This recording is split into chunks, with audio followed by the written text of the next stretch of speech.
Welcome to another episode. This is Sean Gilliam with Location Real Estate. In this episode, we're going to be taking a look at what's impacting our current market, real estate market that is. We're going to be taking a look at low interest rates and how that's impacting buyers and sellers. We're going to be taking a look at urban flight and even flight from states that have higher taxes and those kinds of things. We'll be looking at some aspects of the economy, and then finally we'll be looking at the market trends, looking at the data along the Front Range, particularly in Boulder, Larimer, and Weld counties. So let's take a look. Let's start with low mortgage interest rates. As you've probably seen, mortgage rates right now are right around 3%. People are even buying homes for lower than that. So the amount of purchasing power that the buyer has today with the low interest rates is unprecedented, something we've never seen before. In fact, if you take a look at this quote from Black Knight Mortgage Monitor, it talks about how buyers can afford 10% more home than they could have 1 year ago, and that this translates into nearly $32,000 more buying power. So needless to say, that's the market is flooded. We already had high demand, but it's flooded all the more so with buyers taking advantage of these low rates. Sellers are taking advantage of low interest rates as well. They know there's a large buying pool out there, so they're selling their home to take advantage of that, hoping to get multiple offers and hopefully close at a price above their list price. And then also they want to take advantage of the buying power that they'll have when they find a replacement home. Still more though are probably staying at home and refinancing, taking advantage of those low rates to lower their mortgage payment or to do a cash out refinance so they have some money in their pocket, whether for renovations, vacations, what have you. So all that to say, and I think that's contributing to our lower inventory, is more and more sellers are just staying put for right now. Let's take a look at the issue of urban flight. You've probably seen this in the news recently. This is where people from high density areas are fleeing to more rural areas. They might be fleeing to the country, the mountains, what have you. And a lot of this is motivated, one, by all the mayhem we've seen, with rioting and those kinds of things in our inner city, but also with property taxes. So people are fleeing places like New York City, Chicago, some cities in California, where property taxes and taxes in general are so high that it's difficult for people to live on. And so it's, as they see it, it's in their best interest to move away to places where the cost of living is more affordable, taxes are lower, and more rural settings, those kinds of things. In fact, if you take a look at this quote here from Doug Duncan, chief economist at Fannie Mae, looking at the end of his quote here, he says, "We are, however, seeing some early signs of shifting buyer preference to locate to lower density areas." And I can tell you as a realtor here in Colorado, I've definitely seen that. Most of my business right now is in the mountains because people are either coming from the Denver area and the suburbs to move up to the mountains or even from out of state. But also I've seen an increase in people wanting to buy a second home in the mountains. So they have a place to get away to go on a quick vacation or just to get away for a day or a weekend. Looking at the state of the economy, we've definitely seen a negative impact from COVID-19. People have lost jobs. Businesses have shut down for lack of revenue because they were closed and didn't open soon enough for them to kind of recoup their losses. And so we've definitely seen some negativity or some negative impact on people's lives, most unfortunately. But I think now we're starting to show signs of recovery. And I think that's because unemployment numbers have gone down. We've seen businesses opening, restaurants, stores, and the like. And people are definitely getting out to use their services. And hopefully it'll be enough to keep these businesses alive for the future.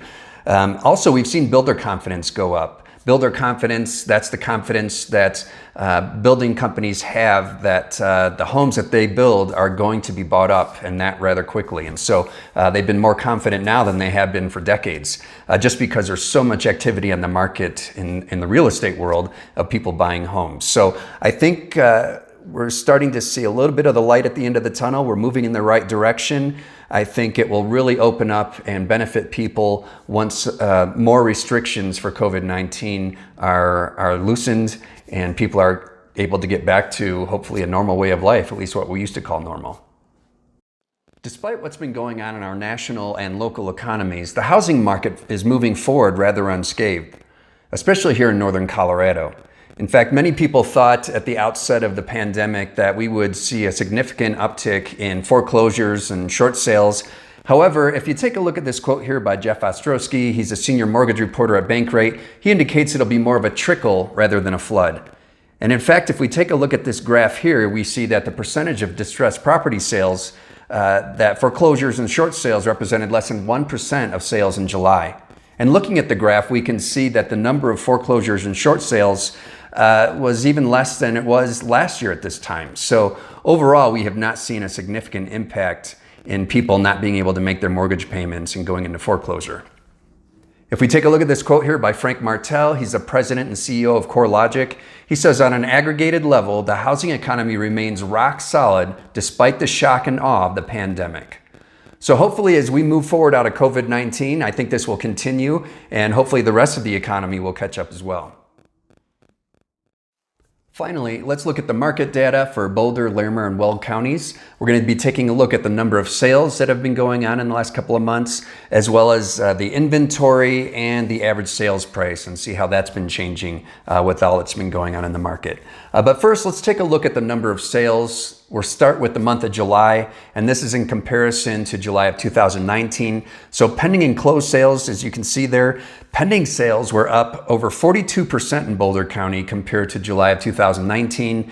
Larimer County saw almost 41%, and Weld County saw almost 44%. So a lot of activity, a lot of buyers out there buying up whatever inventory there is to be had out there. As we look in the month of August, similarly, we can see it's not as intense or as much of an improvement or increase, but it certainly is high, significantly high. Boulder County is up almost 18% in pending sales compared to August of 2019. Larimer County is up 35%, and Weld County is up 27%. So again, lots of market activity, lots of demand from buyers that want to buy whatever homes are available.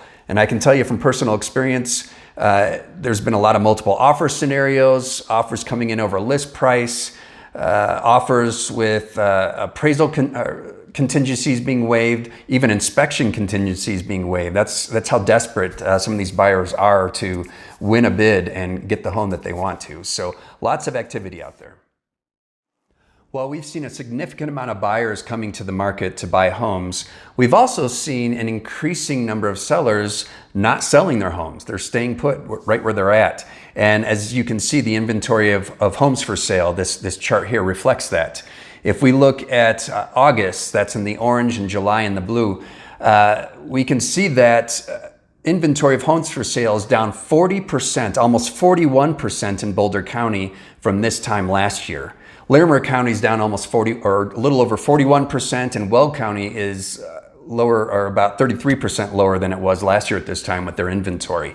And this again reflects that there's a lot of buyers, but fewer sellers.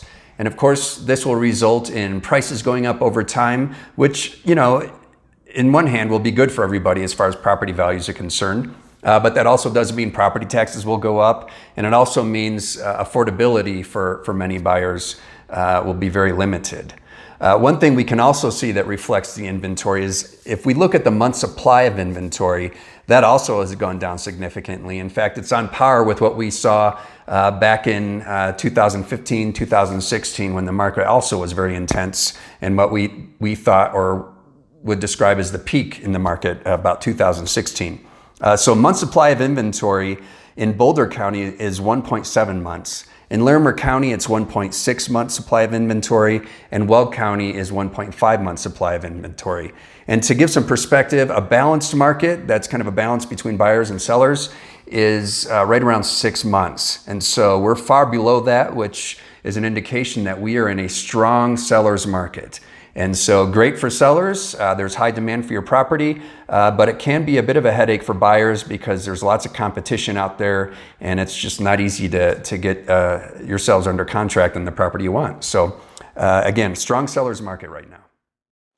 Lastly, the average sales prices have gone up and consistently this year. If we take a look at the month of July, the average sales price in Boulder County has gone up 2.2% compared to July of 2019. Larimer County saw an increase of 3.3% compared to last year at this time, and Weld County saw an increase of 7.4%. So the average sales price is going up across the board.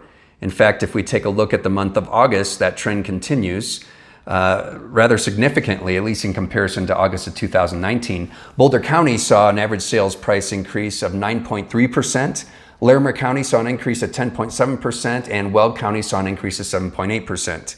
This is just indicative of a strong seller's market. with lots of buyer activity and high demand for properties, and it's pushing prices upward overall. So again, great for everybody as far as property values are concerned, and great for sellers especially in the market conditions that we're in. So that's how the market is trending as we're going into the fall.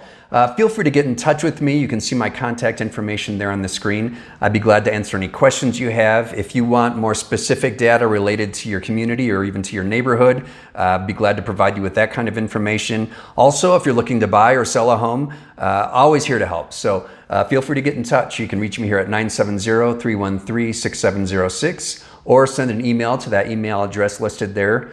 Also, if you want to browse my website, you can see the link for it there. You can search properties. You'll see a link to my blog. So if you want to read recent articles that I have on there about the market and other aspects of housing, feel free to do so. You can also set yourself up on a search so that you can get alerts when homes that might be a good fit for you hit the market. So feel free to get in touch. Again, you can reach me here at 970-313-6706, and I'll look forward to talking to you soon. Take care.